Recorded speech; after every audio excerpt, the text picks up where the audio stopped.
Live from WRAL News Headquarters in Raleigh, your number one source for local news. WRAL News, coverage you can count on. Breaking news, Bronny James, the son of LeBron James, suffered a medical emergency. We'll have all the details. We also have breaking news in the search for a missing Moore County woman. Police say they have located the man last seen with Alicia Watts. And heat is our big story this week going forward. Already it feels like 95 in Durham and Raleigh and 100 in Clinton. I'll show you how high it will get this week. We begin with that breaking news you just heard out of the Live Center. The oldest son of LeBron James, Bronny, is recovering from cardiac arrest. Good afternoon to you. I'm Jeff Hogan. And I'm Renee Chu. Thanks for joining us. Bronny is 18 years old. He was at basketball practice at USC when this happened. Michelle McConaughey is in the WRAL Live Center with a statement from his family. Yeah, just such scary news. He is only 18 years old, but he was at a workout at USC yesterday. That is when he suffered the cardiac arrest. Only 18 years old. The Southern University of Southern California freshman was at a workout, but his family did release a statement this afternoon saying yesterday while practicing, Bronny James suffered a cardiac arrest. Medical staff was able to treat Bronny and take him to the hospital. He is now in stable condition and no longer in the ICU.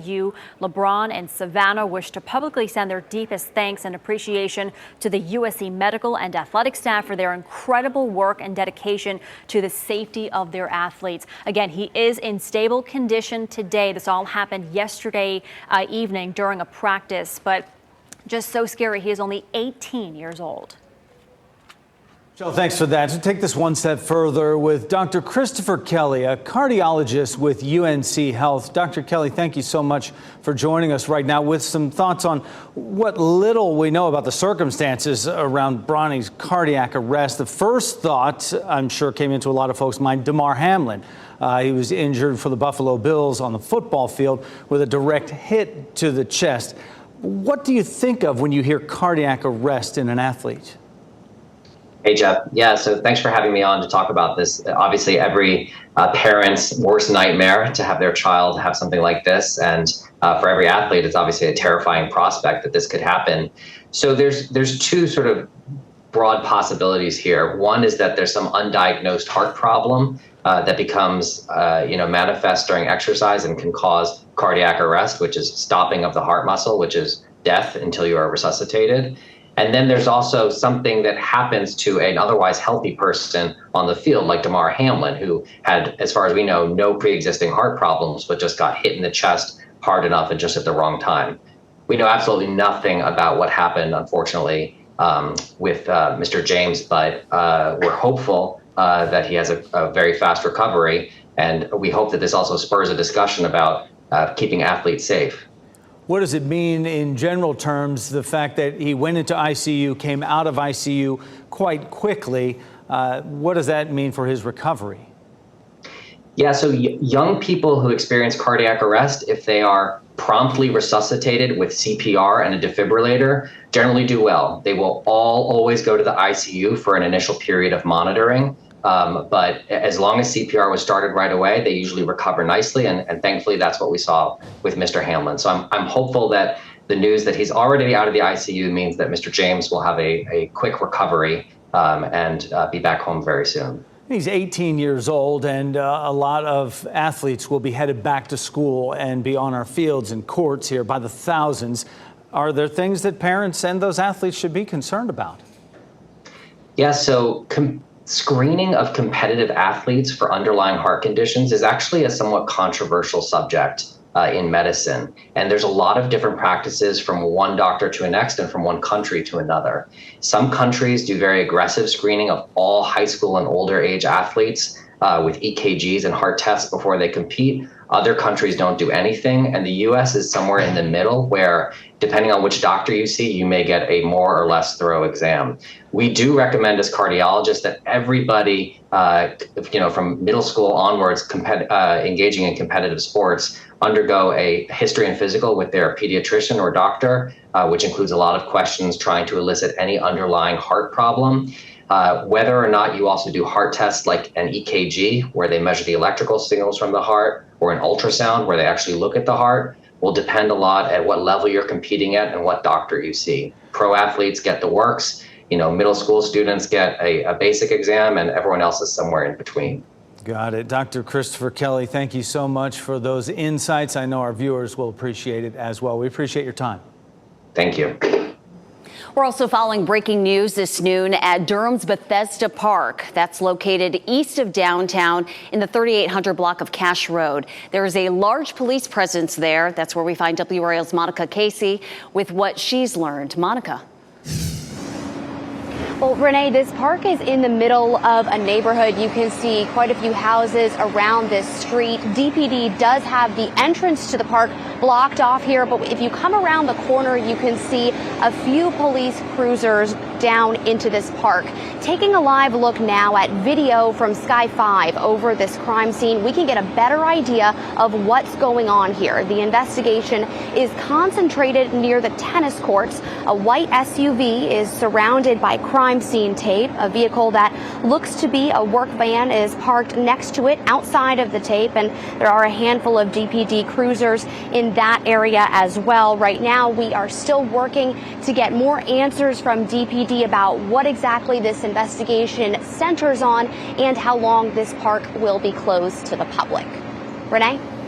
And as soon as you get any new updates, we'll be sure to check back in with you. Monica Casey live at Bethesda Park in Durham, where there is a large police presence. We have more breaking news. This related to the disappearance of a Moore County woman.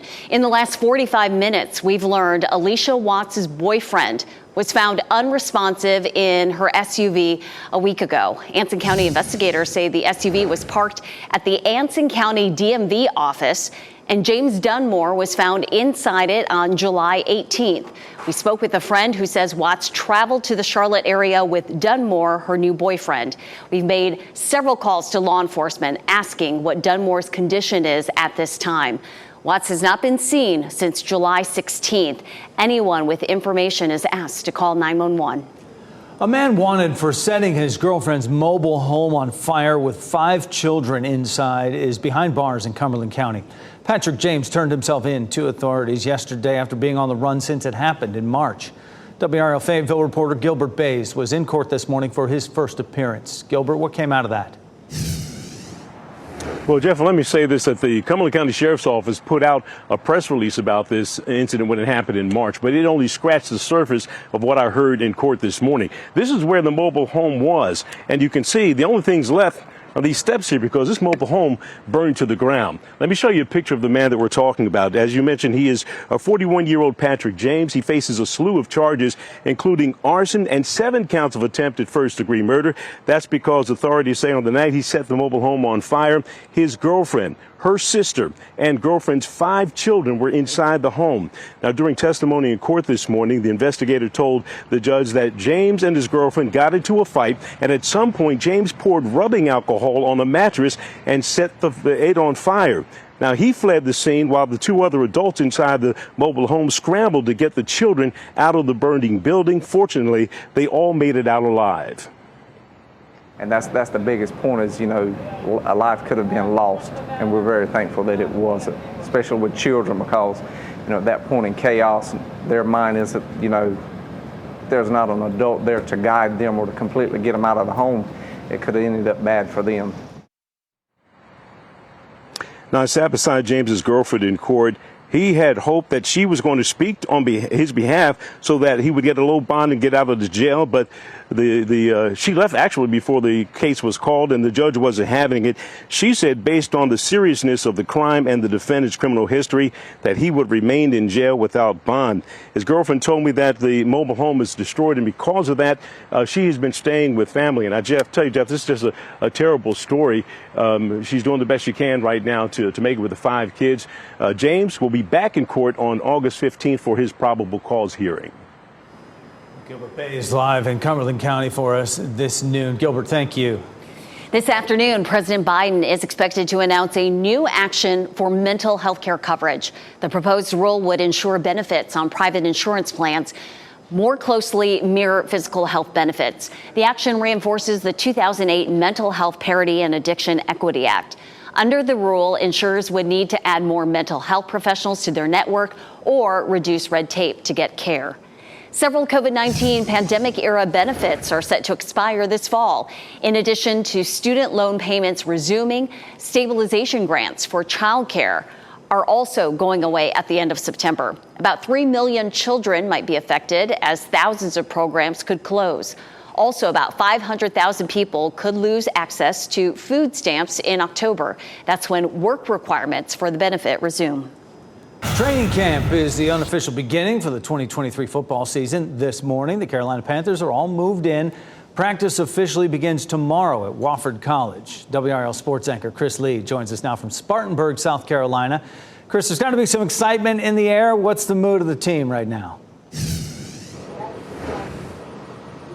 Jeff, it kind of feels like moving day for college, right? You have your upperclassmen or the Panthers veterans who are used to the dog days of camp here at Wofford College. Then you also have your freshmen or the newcomers to the team. One of those newcomers is Panthers tight end Hayden Hurst. This is his first time at Wofford. Hurst will be in a 6 different offense and 6 seasons, but this is his first time doing a professional camp away from his team's facility. Defensive tackle Derek Brown is used to this setup going into his 4th season with the Carolina Panthers. Both players share the sentiment that the next 2 weeks plus of camp down here in Spartanburg will help the team grow together. Being able to be around the guys 24/7, especially like this in this setting, we'll be here every day, all day. So it's one of those things where, you get to not only go home in the evening time, but just kind of sit around and hang out with each other at the end of the night. I haven't done it since college, but I understand the thought process behind it. It's obviously good to get away and just immerse yourself in football. I think it's good for everybody, especially new team, new system. Get away from distractions, get here, just fully dive into football. So I think it'll be good for our team. A few exciting arrival moments. Cornerback Herb Miller had the best paint job of anyone on the roster. Here he is in his Dodge. Boy, that is a beauty. And punter Johnny Hecker, he showed up in a Frank Reich number 14 Carolina Panthers jersey, paying homage to his head coach, who of course was the first ever starting quarterback for the Carolina Panthers when they started up in 1995. Now, the Panthers are one of 7 teams in NFL who are going away from their facility for a camp. But here's the thing that all players are used to. Even if they're not used to coming away for camp, they're used to practice, and that begins tomorrow at 10:15, Jeff. We will look forward to it. And Hecker already kissing up to the head coach. Chris Lee, live in Spartanburg, South Carolina for us this noon. Chris, thank you. Next at noon, Texas takes on the feds, the floating barrier on the border that's at the center of controversy. Also cornered on a bridge with a car coming right at him. What a Colorado state trooper did to avoid getting hit. Plus, the ACC kickoff event is underway in Charlotte at 12:30. We have a live report on the commissioner's concerns. Elizabeth. And the sunflowers are in full bloom at Dix Park, but it may be a bit hot to be there in the next week or so. Looking at mid-90s today with a heat index in the upper 90s. We'll be in the triple digits for the next several days. I'll show you how long our heat wave will last. Download the new WRAL streaming apps on Roku, Fire TV, Apple TV, and Android TV.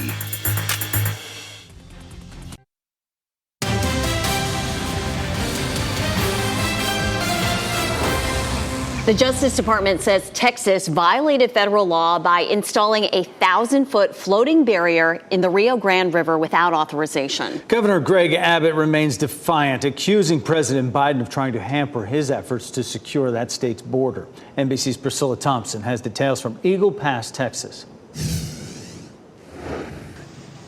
Yeah, no court date has been set yet, but already this is shaping up to be quite the legal battle. On one hand, you have the DOJ accusing Texas Governor Greg Abbott of being in violation of federal law by placing this 1,000-foot buoy in the water. The DOJ saying that he did not get proper authorization from the U.S. Army Corps of Engineers before putting it there. On the other hand, you have a defiant Governor Abbott saying that Texas has a constitutional right to defend its border and accusing the Biden administration of trying trying to hamper his efforts to secure the border. And just to give you a sense of what it's like here, this buoy is about the length of 3 football fields, meaning that migrants are having to walk further and into deeper water in order to come across. And then when they do, they are reaching an embankment that the governor has covered in razor wire. There's also wire fencing, as you see behind me. And so it is quite the journey that the buoys are causing. And as for what comes next in this lawsuit, at this hour, the DOJ has not filed for an injunction, meaning for now, the buoys will stay in the water. Priscilla Thompson, NBC News, Eagle Pass, Texas. A former White House chef and Obama administration employee was found dead at Martha's Vineyard. Authorities found the body of Tafari Campbell in about 8 feet of water. Massachusetts State Police were called after someone reported a paddleboarder falling into the water and struggling to surface. The former president and his wife called Campbell a beloved part of their family. The Obamas were not at Martha's Vineyard residence when that accident happened. A Colorado state trooper was seriously injured when he had to jump off a bridge to avoid a crashing vehicle. The Colorado State Patrol recently released dash cam video of the crash that forced the trooper over the bridge on the interstate. Trooper Keith Bagley was there investigating another situation when the suspected drunk driver slammed into his patrol car. This is something that is really, really challenging for me to understand, because it is such an obvious choice to just be responsible, realize that it's somebody else's life, their well-being, that is at risk when you make this selfish decision to drive drunk. When the trooper jumped over the bridge, he fell 30 feet and hit softer ground. He does have serious injuries and is on the road to recovery. The BBC has apologized for an inappropriate question one of its reporters asked the captain of the Moroccan women's national team. Prior to Morocco's Women's World Cup opener against Germany, a reporter asked the captain if it was illegal to have a gay relationship in Morocco. Press conference moderator interjected. Another reporter called the question out of line. Under Moroccan law, same-sex relations are punishable with up to 3 years in prison and a fine of $91. Germany beat Morocco 6-0. The U.S. women will look to go 2-0 to start their World Cup play when they take the pitch tomorrow night against the Netherlands. You can watch the game on Fox 50. It gets started at 9 p.m. Today, we're getting our first look at the official Olympic and Paralympic torch for the 2024 Paris Games. The upper part of the champagne-colored torch was polished until it uncovered a smooth surface, enough to reflect the light of the surroundings. The designer sculpted and dented the bottom part to reflect the imagery of waves, a depiction of the rippling water in the River Seine. Organizers plan to produce 2,000 operational torches in hopes of reducing the carbon footprint in manufacturing. And of course, WRAL will be your home for the Paris Olympics next summer. Champagne-colored torch there. It's France. Makes sense, right? Vive la France. Elizabeth Gardner is in the WRAL Severe Weather Center right now. Not the River Seine behind you there, but our nice body of water. We've got some waves over here, too. It's looking lovely out there. Matter of fact, just a little bit of wind is great. Just a couple of ripples out there. This is a view from the Point Restaurant, of course, at Lake Gaston. A few big puffy cumulus clouds. If we're going to see any rain today, it's likely to be up here near the Virginia line, but that's unlikely. We have a 20% chance across the area, but looking at our potential, if we were to see it, that's about where it would be. We've already hit 90 degrees here at noon. Our dew point is at 70, so it is a full-on July feeling day out there. The temperature's on the left, so it's 89 in Southern Pines, feeling like 91. It's 88 in Clinton, but feeling like 97. It dropped off just a touch. At the beginning of the newscast, it was feeling like 100 with the heat index in Clinton. Feels like 95 in Durham, and in South Hill, feels like 91 in Rocky Mount. Our heat index likely to climb into the upper 90s in the Triangle area this afternoon. Actual high temperature 94 in Raleigh, 93 Durham, 94 in Fayetteville. So it's a hot one for today. Temperatures will be 3 or 4 degrees warmer than normal. And of course, for the last several weeks, we've been hearing about all the record heat in the western part of the country. This graphic shows you where temperatures are above normal there in the yellow and below normal in blue. Our normal high temperature is 90 degrees. And so we've seen that over the weekend. Matter of fact, we dropped down into the upper 80s. But all this intense heat that's back to the west starts to slide eastward. Now, you don't see the deep, dark red colors like we see sometimes, and that's because our temperature normally is pretty hot this time of year. Again, our normal is 90 degrees, so we will see that normal climbing up. We'll see our temperature climbing above that normal, and that's going to be the case for a good chunk of the country, not just the west, but a lot of the east coast as well as we get through between now and the weekend. 70 degrees is our dew point, so that's way up there. Feels really tropical. The green shaded area is where we have humidity showing up, but it gets even worse by Thursday and Friday. Watch how the green colors get darker. That's a bump up in our humidity, and that means a bump up in the heat index too. So feeling like 98 in the middle of the afternoon. We tend to see the hottest temperatures in the mid to late afternoon, so that's when we'll feel that 98. It'll feel like 101 tomorrow afternoon, 104 Thursday, 108 Friday, and 109 on Saturday. 105 is the threshold for a heat advisory. So if those temperatures hold, if that forecast doesn't change, we're going to see a heat advisory by the weekend, Friday, Saturday, and Sunday. The Bulls are back. They are back to a homestand this week after being on the road for a good bit. At game time, temperatures the next several days are likely to be in the low 90s, not likely to have showers and thunderstorms, which can make for a good time to go to the ball game. It's just going to be a little hot. Take a mister with you, the kind that sprays water. Above normal temperatures are likely all the way through early August. So what you see is what you get for a while. It's likely that Saturday will be the hottest day of the next 7. Of course, that heat index way above 100. Elizabeth, thanks. Now here's a look at what we're following for our evening news. We have just about a month left of summer before the kids head back to school. We know you want to make the most of this precious time. Today at 5, Keely Arthur is sharing the top tested summer essentials. Then at 5:30, Vice President Kamala Harris said Florida decided middle school students will be taught that enslaved people benefited from slavery. Paul Spade checks the claim for PolitiFact. Still ahead this noon, chances are you've heard of quiet quitting. That's when people just check out on the job. But did you know there is something known as loud quitting as well? We'll explain what it is and why you should avoid that practice. Plus, food brands are known for coming up with wacky and sometimes gross flavors to give sales a boost. We'll tell you about the latest concoction getting a lot of buzz.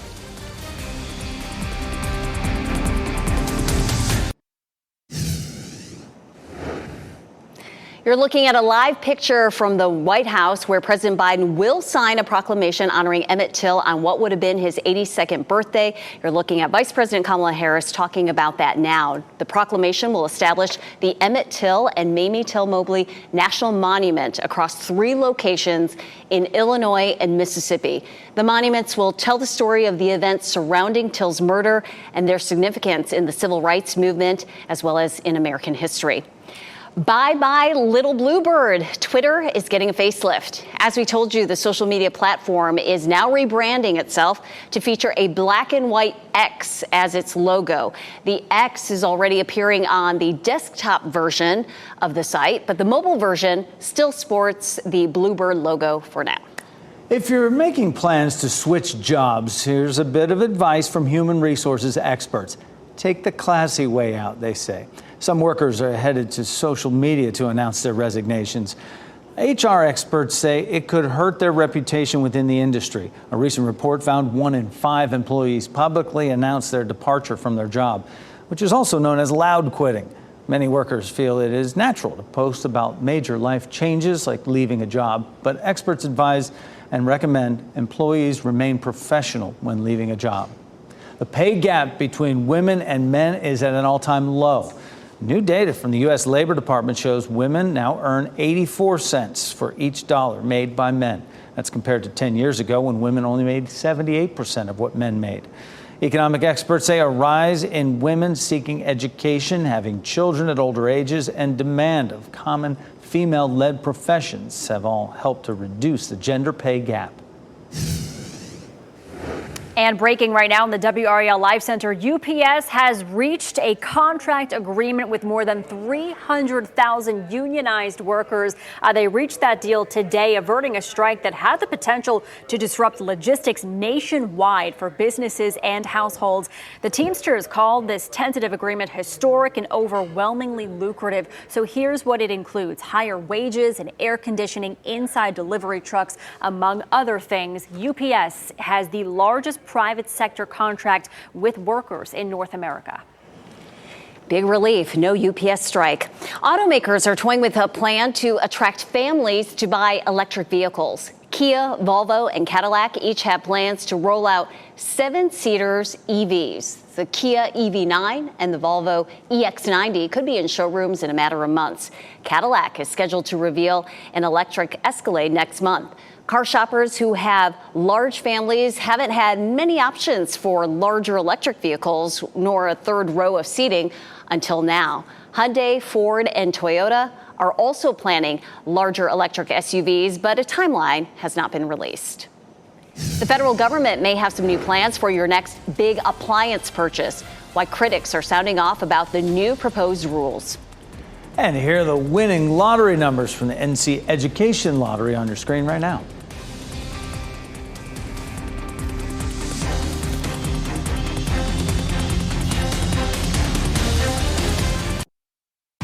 Shot in 4K ultra high definition. Your number one source for local news. WRAL News. Coverage you can count on. The White House is defending new efforts to crack down on a number of home appliances, including water heaters. The administration says the move will ultimately benefit consumers. Doug Luzader explains why critics say we'll all be paying more.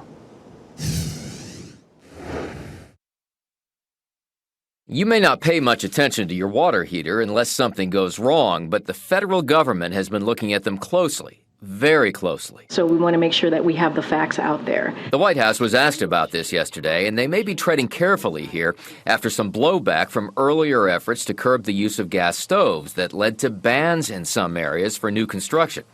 The new regulations could target both gas and electric water heaters, requiring more efficient designs, and the administration says that will save consumers money. If and when it is enacted, it's going to help consumers save about $11 billion a year.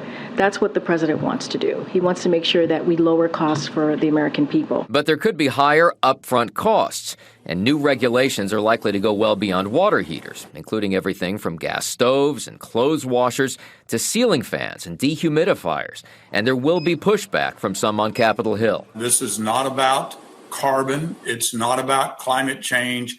This is about control. This is about more big government. This is about essentially nationalizing our energy sector as well as our home appliance sector and putting it in the hands of unelected bureaucrats who do not have to face the American voters in an election. That was Doug Luzader reporting. The White House is quick to point out that these standards, if they are enacted, would not go into effect until 2029. We're working to learn the condition of a man who was shot at a home in Durham. Police say a man was shot this morning just before 6 on Summerstorm Lane. Neighbors in the area say they heard 3 to 4 shots. No word on a motive or arrests.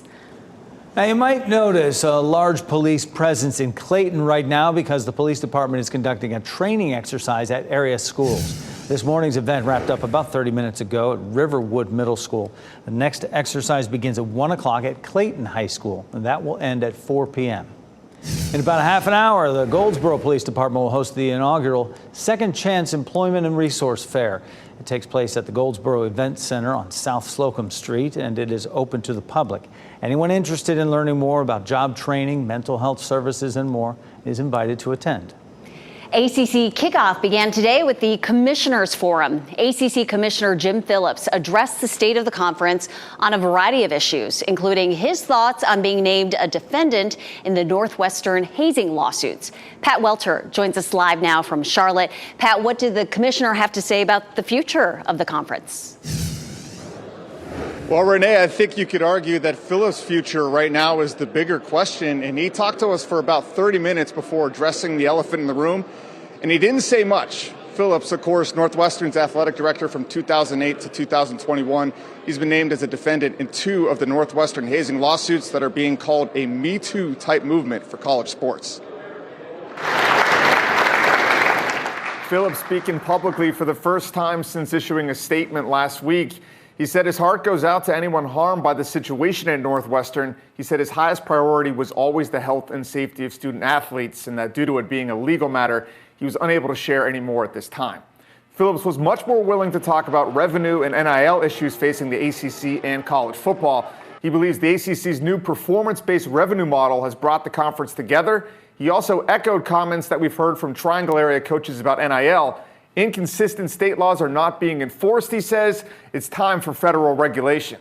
Having some kind of federal legislation that allows some opportunity for there be consistency across competition. And I say this, when you have inter and intrastate competition, you want fairness in everybody playing with the same types of rules. And so that's why Washington, D.C. and Congress has been really important, and we've made some strides.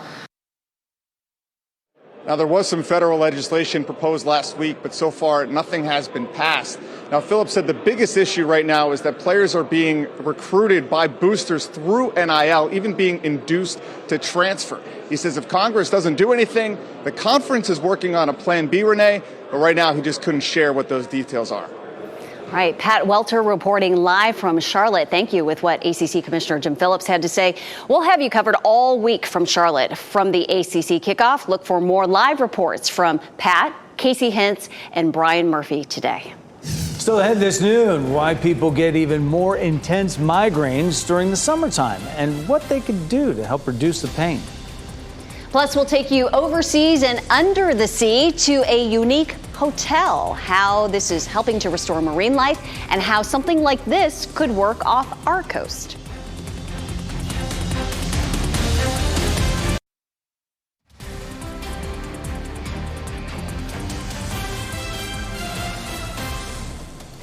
You're looking live at the DBAP, a mix of sun and clouds and plenty of heat. The Bulls begin their homestand against the Charlotte Knights today.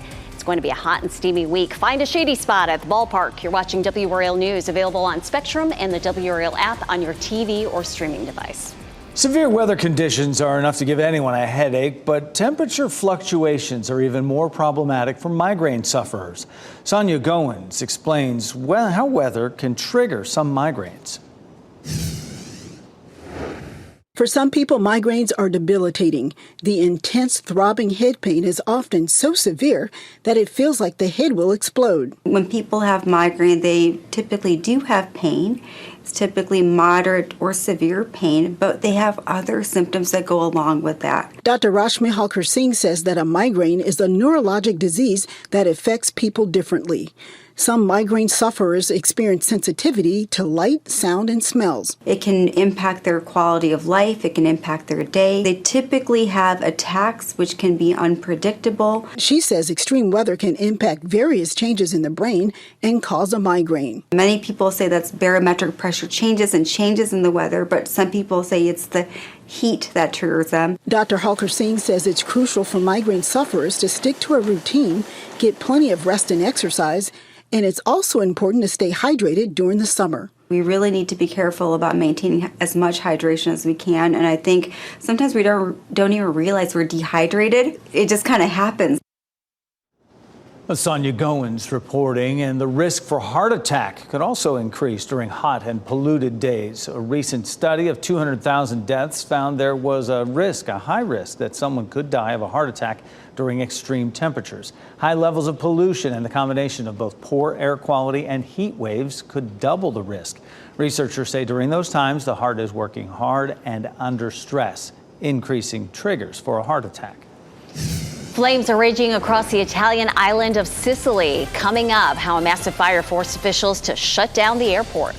Finding a good hotel can sometimes be challenging. Coming up, how this sea creature's home can create healthier reef systems.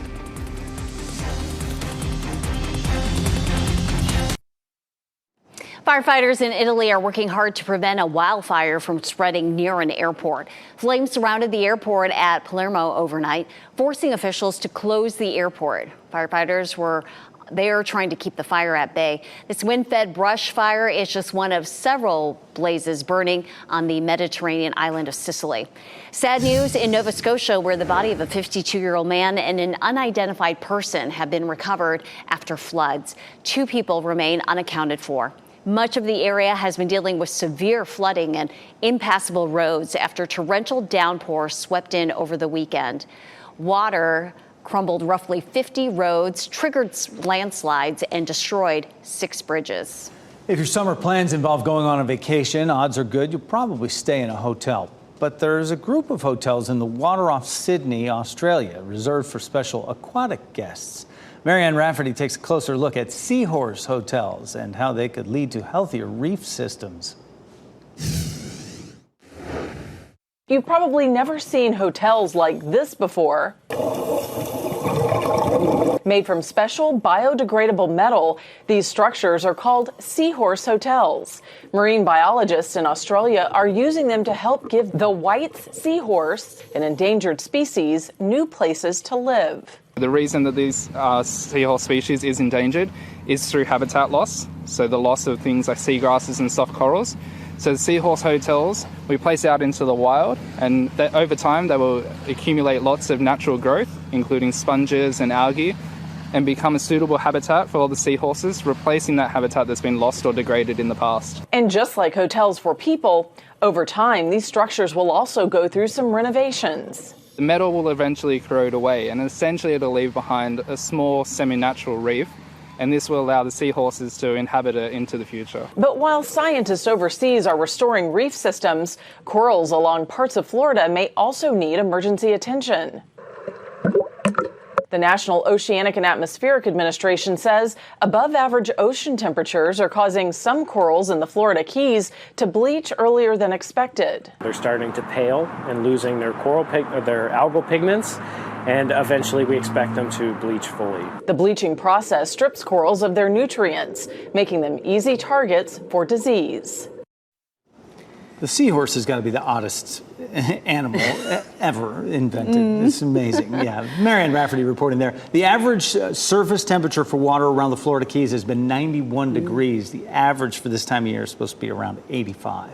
My goodness, when it's so hot and humid and you want to try to cool off in the water feels like bath water there. It's going to be another hot and steamy day here in North Carolina. Meteorologist Elizabeth Gardner in the WRAL Severe Weather Center. And it's definitely going to get worse before it gets better. We take a live look across our area. We have Goldsboro, we have Apex, and of course Chapel Hill, courtesy of Top of the Hill Restaurant. Our temperatures continue to climb. Our heat indices are already in the mid to upper 90s and will continue to climb through the afternoon. Here's a look at our Fayetteville newsroom, and you can see lots of sunshine all across our area, and that will help to continue to warm up our temperatures this afternoon. High pressure building in with sinking air is often something that will keep a lot of thunderstorms from developing. We also have a trough of low pressure, which acts like a weak front. And you can see a few storms that are trying to pop up over the mountains. They're not having a lot of success right now. If we had any storms pop up, they would more likely be up near the Virginia line. But it looks like our chance for rain going forward between now and at least Saturday is pretty minimal. We have a strong flow coming out of the south around a high that's sitting out there in the Atlantic, and that will help to bump up our moisture and our temperatures so that by Friday, the heat index could reach 107, 108 to 109 on Saturday, and potentially 105 or hotter on Sunday. So those numbers just kind of keep on climbing. 105 is the threshold for a heat advisory that could be issued by the National Weather Service. So we'll continue to watch for that. It doesn't look like it would necessarily be a one-day event. It looks like it could be for several days into the weekend. It's just a 20% chance for rain. So keep an eye on your lawn, keep an eye on your gardens, and watch for signs of drying. With all this heat, you may need to do a little bit of watering in the next few days. Tracking the tropics, things are on the quieter side. We have a couple of systems that we're watching.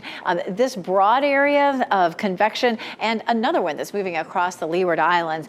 This one is newly identified by the National Hurricane Center, but just a 10% chance that it's going to develop. It's something that we'll watch closely, of course, because it is sitting off the coast of the southeast. And then the other one down south, we've been watching this one for a number of days. It only a 20% chance that it will develop. The models want to take that one into the southern Caribbean, so it doesn't look like it would have any effect on us.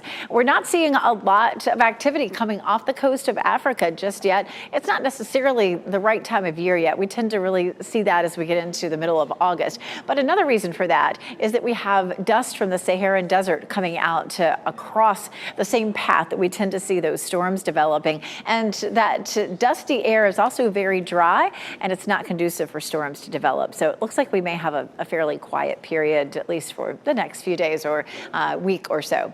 Our high temperatures are going to be in the mid-90s through Friday. 98 will be the hottest day of the next 7, and we do just have a small chance for thunderstorms over the weekend, just 30% on Saturday and Sunday.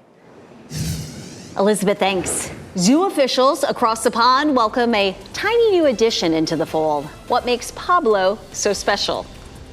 And here are your winning Powerball numbers on your screen right now.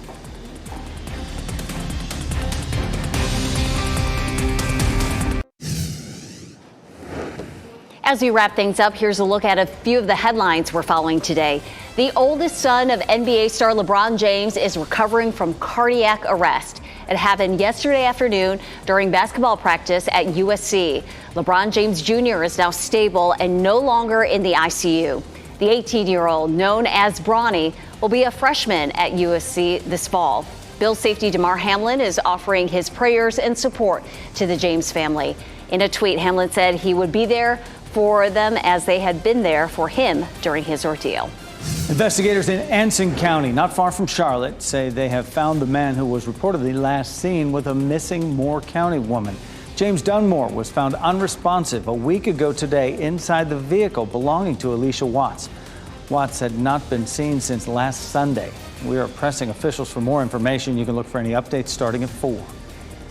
Police are on the scene of a morning shooting at a Durham park. Sky 5 flew over the investigation at Bethesda Park east of downtown.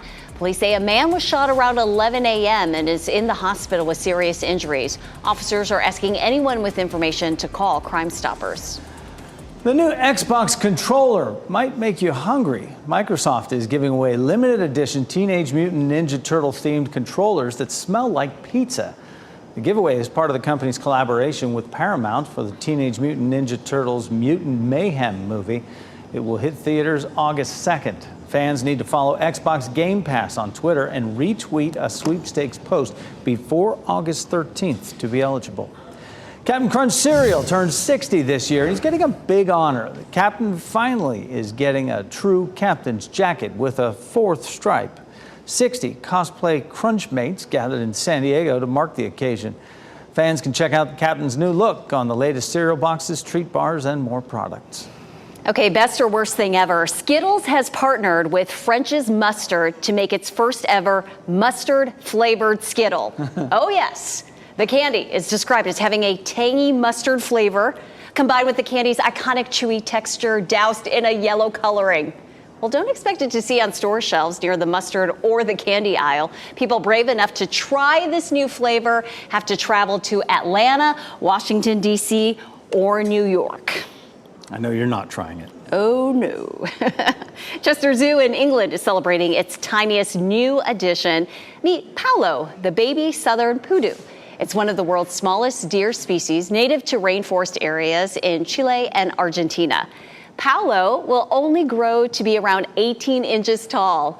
Poodoos have a thick, dark brown coat to warm their little bodies. Although they're small, they're also incredibly strong and determined. The baby deer is part of an international conservation breeding program. If that's not cute enough for you, get ready for your heart to melt at this. Our pet of the day from the Triangle Beagle Rescue is such a cutie. Look at Hero, a little beagle mixed puppy. He and 6 of his siblings were dropped off at the shelter this month when their owner could no longer care for them. He was born in April, and before coming to the shelter, he lived his entire life outdoors. Hero has quickly embraced his new indoor life and appreciates fluffy beds and belly rubs. To learn more about adopting Hero or his siblings, you can visit trybeagles.org. A military airfield could be called the first Barbenheimer Museum. Hundreds of Barbies on display among World War II exhibits. Today on our news at 4, we'll explain how the collection landed at an Army museum in South New Jersey. NBC News Daily is next on WRAL, your next local news update in 30 minutes. You can also get breaking news on our WRAL News app. Have a great day. Keep watching WRAL News over the air Channel 34 and Spectrum Channel 1257.